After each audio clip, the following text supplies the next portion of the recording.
Alors moi, j'aurais bien aimé vivre dans la série des Ranelagh et Buffet. Il y a plusieurs livres. C'est des livres que j'ai adorés enfant, que j'ai encore. Ça fait partie des rares livres que j'ai conservés d'ailleurs. Ils sont en sale état, ils sont réparés avec du scotch, les pages sont cornées, ils sont tachés de chocolat, des traces de doigts. Je les ai lus et relus tout seul, je les ai lus à mes enfants, je les ai lus à ma sœur avant aussi. Alors Ranelagh et Buffet, c'est un crapaud et une grenouille qui sont voisins, qui vivent dans la forêt. Il y a aussi d'autres voisins, il y a aussi d'autres personnages. Ils vivent des histoires, des aventures plutôt ordinaires, mais ils sont capables, ces deux personnages, parce qu'ils ont le temps, parce qu'ils prennent le temps, ils sont capables de voir dans cet ordinaire toute la magie, toute la poésie, tout l'intérêt qu'il peut y avoir dans plein de petites choses. Ils peuvent regarder les fleurs pousser, ils peuvent attendre du courrier, ils peuvent, etc., etc. J'aime bien cette façon de vivre, donc j'aurais pu vivre avec eux.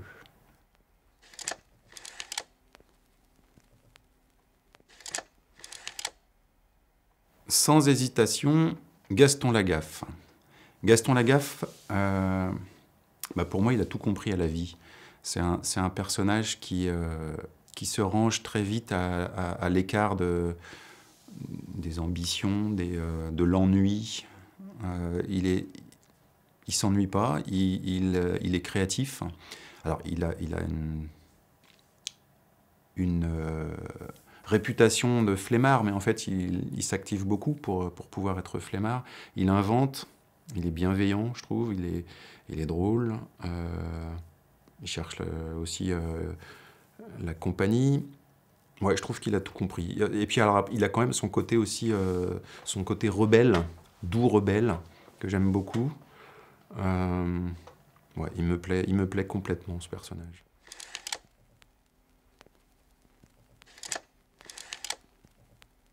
En fait, tous ces livres-là, il y en a des dizaines, parce qu'à chaque fois, c'est une série, c'est des livres que j'ai lus et relus et relus et relus, et très souvent au moment du goûter, je rentrais de l'école, je prenais un goûter et je lisais, ou je relisais, une de ces bandes dessinées. Je me faisais l'intégrale, puis quand j'avais fini, je passais à une autre intégrale, et puis je revenais à la première intégrale. Là, j'en ai cité 5, mais je pourrais en citer d'autres, en fait. Mais c'est vraiment...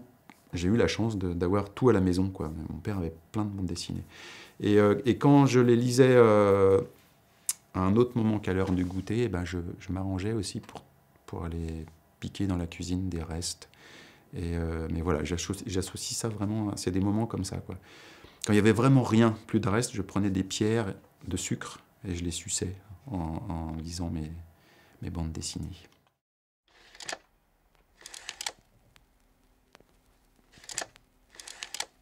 C'est un livre qui n'est pas catalogué jeunesse, mais que j'ai lu exactement à 15 ans et demi. Je peux dire exactement à 15 ans et demi, parce que j'ai fait quelque chose de très concret. Quand j'ai terminé la lecture de ce livre, j'ai pris un cahier, j'ai noté le titre, Les oiseaux, le nom de l'auteur, Taria Vesas, et le mois et l'année, 3,90. J'avais 15 ans et demi, ça veut dire mars 1990. Et je continue, 34 ans après, je continue d'écrire dans ce cahier. J'ai toujours ce cahier, avec tous les livres que je lis, le nom de l'auteur et le mois et l'année. Donc c'est quand même le premier livre qui m'a fait prendre conscience de l'importance de la lecture. Déjà, c'est pas rien. Il y a deux personnages dans ce livre. Il y a un frère et une sœur. Mais le frère, qui s'appelle Mathis, qui vit dans la campagne, près d'un lac en Norvège. Sur la couverture de mon édition, il y a ce lac, il y a cette barque sur laquelle va embarquer le personnage. Ce personnage m'a marqué parce je me sentais très proche de lui, et en même temps, j'avais pas envie d'être lui. Je me sentais très proche de lui parce que comme lui, je me sentais enfant très proche de la nature, un peu déconnecté, un peu extraterrestre dans la société qu'on me proposait. Et puis, donc, il y a autre chose aussi. Mathis, c'est un personnage qui est un peu comme une éponge, un peu très sensible, et qui va détecter des signaux dans la nature. Ça, je me sentais proche de ça aussi. Maintenant, ce personnage, il va glisser petit à petit dans le roman, dans la folie, en fait. Et ça, j'en avais pas trop envie, mais j'ai pris conscience de ça, en fait. J'ai pris conscience de ce trait de caractère que j'avais. que je pouvais m'identifier à ce personnage, et en même temps, je n'avais pas envie d'aller jusqu'au bout de ce personnage, de sombrer dans la folie.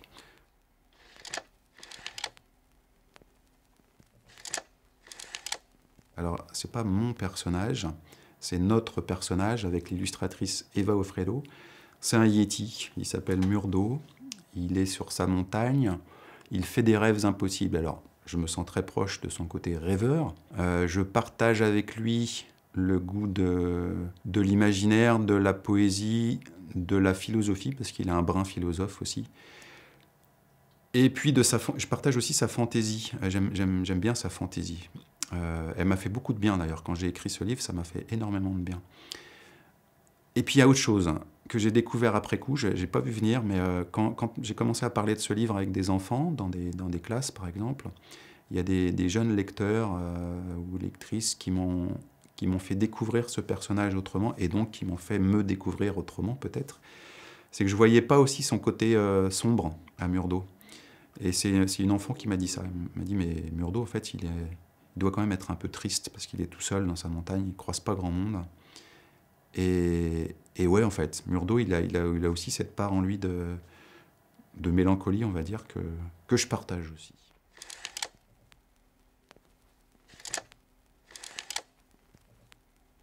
C'est une série de photos. C'est chez mon arrière-grand-mère. Alors, il faut que j'explique un petit peu. Moi, quand je suis né, mes parents étaient très très jeunes, ils étaient encore étudiants. Mes grands-parents étaient jeunes aussi. J'avais une grand-mère de 39 ans. Et une de mes arrière-grand-mères a joué un peu le rôle de grand-mère plus que d'arrière-grand-mère. J'allais très souvent chez elle. C'est à la ferme. Il y avait ce chien. J'en ai connu plusieurs d'ailleurs. Il y a eu plusieurs chiens de ferme qui s'appelaient toujours pareil, Miss. Et toujours cette même niche. J'ai passé du temps avec le chien dans la niche, mais pas que dans la niche. En fait, ce qui me plaisait aussi, c'est que dans cette ferme, avec mon arrière-grand-mère et son fils qui tenait la ferme, on passait nos journées dehors, pas toujours avec le chien, mais sinon c'était avec les vaches, sur les tracteurs, tout ça. J'ai adoré ça. Et alors, il manque quelque chose sur la photo, il manque mon arrière-grand-mère, parce que c'est un personnage, je dis un personnage, c'est une personne qui a compté pour moi, mais c'est devenu un personnage. Dans mes livres, quand il y a une grand-mère, une arrière-grand-mère, et même un grand-père ou un arrière-grand-père, c'est d'abord à cette arrière-grand-mère que je pense. Et je la vois encore très bien. Je la vois, je pourrais la décrire. Elle a une petite bretonne toute rondelette, avec un visage parcheminé, avec les cheveux en chignon, qu'elle détachait le soir, parce que alors, sa maison était toute petite, et je dormais dans son lit avec elle. Et donc je la voyais en chemise de nuit, détacher ses cheveux.